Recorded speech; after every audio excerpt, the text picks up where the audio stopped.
பரிதாரத்தை பூசிக்கொள்ள அடித்து நாட்டு விட்டே துரத்தினே. அப்போது வேலைக்கார மாணிக்கம் உங்களுக்கு அழைக்கிற கொடுத்து ஆதரவு கொடுத்திருக்கிறார் என்ற செய்தி அறிந்த அந்த மாலதனுடைய வார்த்தையை கேட்டு உங்களுக்கு அழகான ஆண் குழந்தை பிறக்கிறது என்ற செய்தியை கேட்டு பிறந்திருக்கிற குழந்தை வளர்ந்து வாலிபம் தடுத்து விட்டால் வருங்காலத்தில் அரண்மனை சொத்தில் நாம் பங்குக்கு வருவான் என்று வார்த்தையை உரைத்து அவள் வார்த்தையை கேட்டு ஓடி வந்தேன். மாணிக்கம் குடிசை நாடி மாணிக்கத்தை மிரட்டினேன். ஏன் அண்ணனுக்கு பிறந்திருக்கக்கூடிய குழந்தை என் கரத்தில் ஒப்படைக்காவிட்டால் உன் குடும்பத்தை அழைத்து விடுவேன் என்று உரைத்தேன். என் மிரட்டலுக்கு விழுந்து உடைய குழந்தை என் கரத்திலே கொண்டு வந்து ஒப்படைத்தான் மாணிக்கம். இந்த பாவி அந்த குழந்தையை கொன்று விட்டால்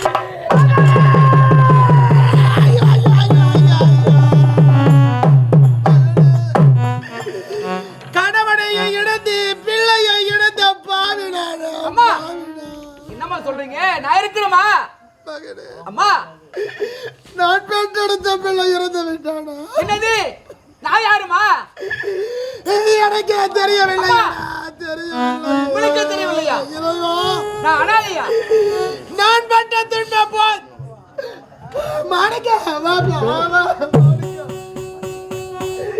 தனசேகர் உரைப்பது அத்தனை உண்மைதானா? என் மகன் இறந்து விட்டானா? நான் பெற்றெடுத்த பிள்ளை இறந்து விட்டானா? மகாராணி அம்மா, இளவரசர் சொல்வது அனைத்து உண்மை இல்லம்மா. என்ன நடந்து நான் சொல்றேம்மா. அண்ணனும் அண்ணியும் நாட்டில் இருக்கக்கூடாது, நாடு கடத்துறார். அண்ணனுக்கு பிறந்த குழந்தை உயிரோடு இருந்தா மீண்டும் வந்து இந்த நாட்டை கேட்குமே அந்த குழந்தைய கொலை செய்ய துடிச்சாருமா. எனக்கு உயிர் கொடுத்த தெய்வம் நீங்க. அந்த தெய்வத்துக்கு பிறந்த குழந்தைய நான் பலி கூட பாப்படாமா. அதனால நான் தாமா குழந்தைய மாத்தி கொடுத்துட்டேன். அவர் வெட்டி வீழ்த்தியது இந்த பாவியோட குழந்தை.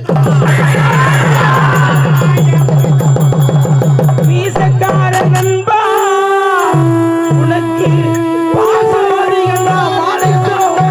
பாசமடிகண்டா அதை விட ரோசாதிகண்டா அழகியதே மரக்கிளையே நன்றியதே மரக்கிளையே மீசக்காரன் உனக்கு பாசமடிகண்டா.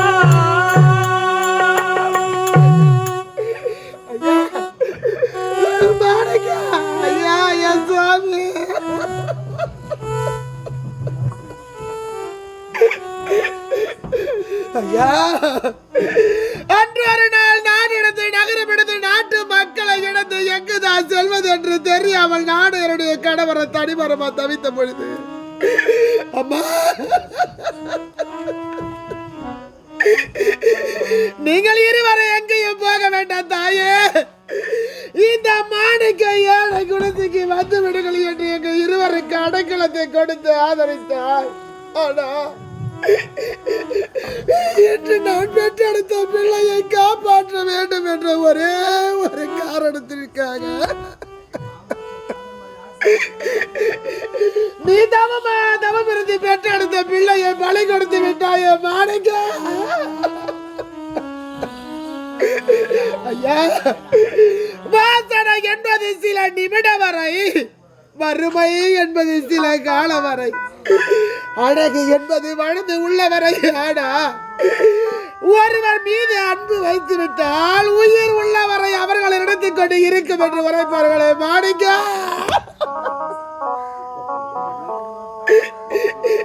காலத்தினால் செய்த நன்று சிறிது ஞானத்தின் மான பெரியது என்று உரைப்பார்களே. ஐயா, சேற்றில் தான் செந்தவரை இருக்கிறது, நத்தையில் தான் முத்து இருக்கிறது என்று உரைப்பார்களே மாணிக்க.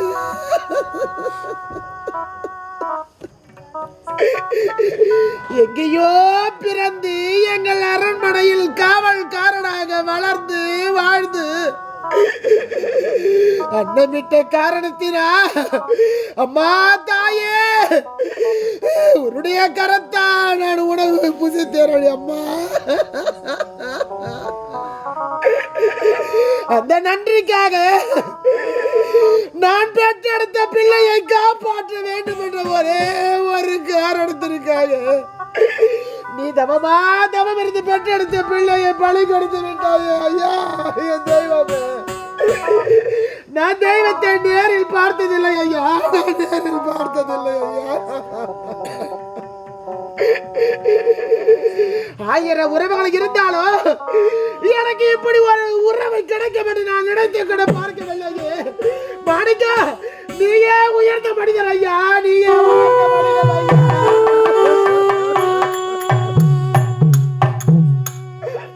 மகாராணி அம்மா, நான் செய்தது தியாகம் இல்லம்மா, நீங்கள் செய்தது தான் மாபெரும் தியாகம். ஒரு பெண்ணாக பிறந்து வளர்ந்து திருமண பருவம் அடைந்து திருமணத்தை முடித்து தாய் விட்டு விட்டு புகுந்த இடத்திற்கு சென்று அங்கிருக்கும் சொந்த பந்தங்களை எல்லாம் தன்னுடைய சொந்த பந்தங்களாக நினைத்து மைத்துனருக்கு தாய் தந்தை இல்லை என்று காரணத்திற்காக தாய்க்கு தாயாக தந்தைக்கு தந்தையாக இருந்து அவரை காப்பாற்றினீரே. நீங்கள் செய்தது தாமா மாபெரும் தியாகம். மகாராணி அம்மா, இந்த ஏழை மாணிக்கத்துக்கு கடைசியா ஒரு ஆசைமா, என் ஆசையை நிறைவேற்றி வைப்பீங்களா? ஐயா, என்ன அம்மா, உலகத்திலே மனிதனாக பிறந்தால் வீடு வாசல் இல்லாமல் இருக்கலாம், பொன் பொருள் கூட இல்லாமல் இருக்கலாம், தன் இறந்த பிறகு கொல்லி வைக்க ஒரு மகன் இல்லாமல் இருக்க கூடாதுன்னு சொல்லுவாங்கம்மா. ஆனா இந்த பாவி அதுக்கெல்லாம் கொடுத்து வைக்காத பாவி ஆயிட்டம்மா. அப்படி கொல்லி வைக்க மகன் இல்லாம இருந்தா இந்த பாவி வாழ்கின்ற காலத்திலே என்னவெல்லாம் பாவத்தை செய்தானோ, கொல்லி வைக்க மகன் இல்லாமல் சுடுகாட்டிலே அனாத பிணமா இருக்கிறான்னு சொல்லுவாங்கம்மா. ஆனா இந்த பாவி மாணிக்கம் வாழ்நாள்ல யாருக்கு எந்த துரோகம் செய்தது இல்லம்மா. அம்மா, நான் இருந்த பிறகு சுடுகாட்டுல அனாத படமா இருக்க கூடாது, எனக்கு வைக்க வேண்டிய கொல்லியே உன் மகதாமா.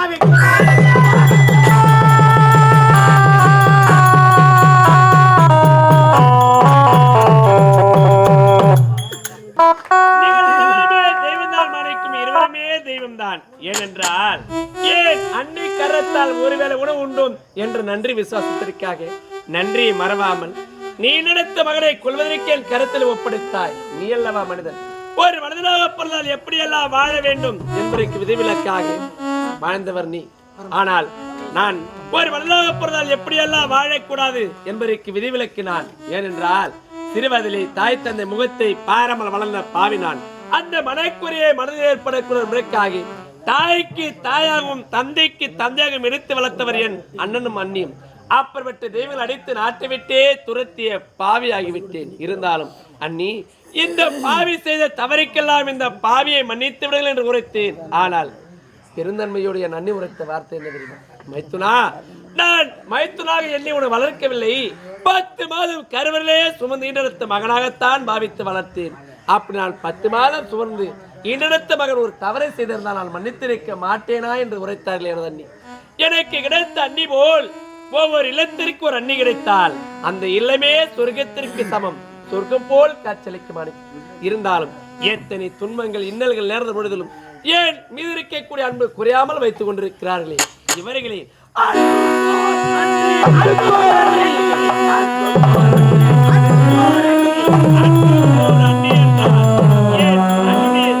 பாதத்திற்கே சமர்ப்பணம் அளிக்கும். திரு பாதத்திற்கே சமர்ப்பணம். மகனே, அம்மா, விஜயா, பாப்பா இங்க இத பாருடா. மாணிக்கத்தை வணங்கிக் கொள்ளடா. ஏனென்றால் உன் உயிரை காப்பாற்றிய உத்தமரே இந்த தெய்வம்தான் ஐயா, இந்த தெய்வம்தான். இவர்தானா? ஆமா. என் உயிரை காப்பாற்றவர் இவர்தானா? ஐயா, ஐயா இளவரசி, உன்னை என்னாலே மறக்கவே முடியாது ஐயா. பெரிய வார்த்தைலாம் சொல்லாதீங்க ஐயா. உள்ளத்தில் கோயில் கட்டி உன்னையே நினைத்திருப்பேன்.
பசியில் வந்த நேரத்துக்கெல்லாம் எனக்கு சாப்பாடு போட்டு காப்பாத்துற தெய்வம் நீங்க.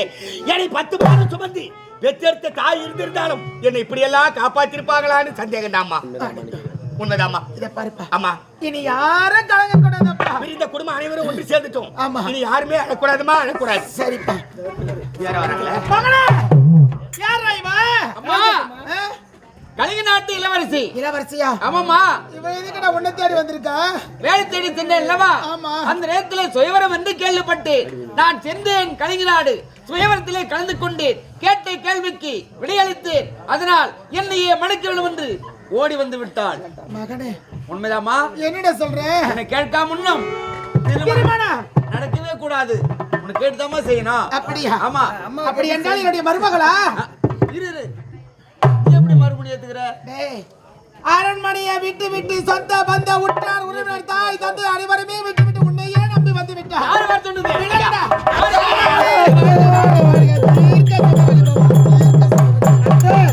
இவர் யாரு? சிறிய மாமனார். மாமனார் நீங்களே என்ன வார்த்தைங்க? வாழ்க மருமகளே. ஆமா, நம்ம 4 பேர் இருக்கிறோம். அதான் நிக்குது. அது யாரு? வேலூர் பஸ் ஸ்டாண்ட்ல மக்கா சொல்ல வைக்கிறவரு. ஒரு வகையில நானும் உனக்கு மாமனார் தாம்மா. மாமனார் தான். ஏன் தெரியுமா? என்னங்க? என் உயிரை காப்பாற்றியவர் அவர்தான். ஆமாமா.